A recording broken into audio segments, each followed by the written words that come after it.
Hi friends, welcome back to sports dictator channel. IPL 2024 అతి త్వరలో జరగబోతుంది. అండ్ ఎస్ఆర్హెచ్ టీంలో చాలా క్వాలిటీ మనకు విదేశీ ప్లేయర్స్ అయితే ఉన్నారు, ఫారిన్ ప్లేయర్స్. సో దీంట్లో మనకు ఇంపాక్ట్ ప్లేయర్ రోల్ గురించి చాలామంది కన్ఫ్యూజ్ అవుతున్నారు. ఇప్పటికి మన కామెంట్స్లో చూసాం, దాని గురించే ఈ వీడియో పర్టికులర్గా. చాలామందికి తెలిసి ఉండొచ్చు, తెలియని వాళ్ళ కోసం. అండ్ వీడియోని అయితే లైక్ చేయండి, IPL fans and SRH fans అందరూ. అండ్ ఇంపాక్ట్ ప్లేయర్గా ఎస్ఆర్హెచ్కి ఎవరుంటే బాగుంటుందో కామెంట్ చేయండి. సో నేను ఇంపాక్ట్ ప్లేయర్ అని చెప్పిన ప్రతిసారి అండ్ సబ్స్క్రైబ్ చేసుకోవడం మర్చిపోకండి. ఎస్ఆర్హెచ్ అండ్ ఐపీఎల్ గురించి లేటెస్ట్ అప్డేట్స్ అని మన ఛానల్లో ఉంటాయి. సో ఇంపాక్ట్ ప్లేయర్ గురించి నేను చెప్పినప్పుడల్లా మీరు కామెంట్ సెక్షన్లో 4 విదేశీ ప్లేయర్స్ని పెట్టి ఫైనల్ టీంలో ఇంకొక విదేశీ ప్లేయర్ని ఇంపాక్ట్ ప్లేయర్గా అని చెప్పి చాలా కామెంట్స్ అయితే చూస్తున్నాను.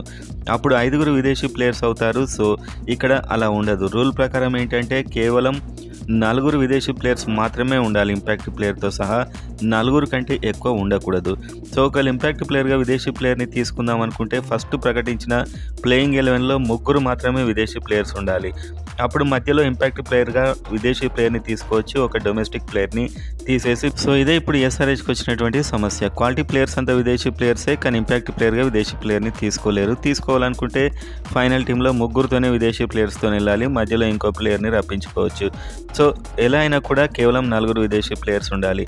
అండ్ ఇంపాక్ట్ ప్లేయర్ అంటే ఒక మంచి బీబల్స్ అయిన బ్యాట్స్మెన్, లేకపోతే ఒక మంచి బీబల్స్ అయిన బౌలర్ ఉండాలి. ఒక ఆల్రౌండర్ ఎలాగూ ఫైనల్ టీంలోనే ఉంటాడు.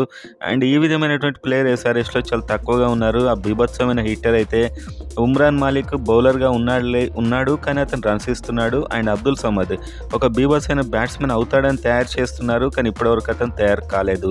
సో ఈ విధమైన సమస్య అయితే ఎస్ఆర్హెచ్కి ఉంది. ఇంపాక్ట్ ప్లేయర్ విషయంలో కంప్లీట్గా ఫెయిల్ అవుతున్న టీం అయితే ఎస్ఆర్హెచ్.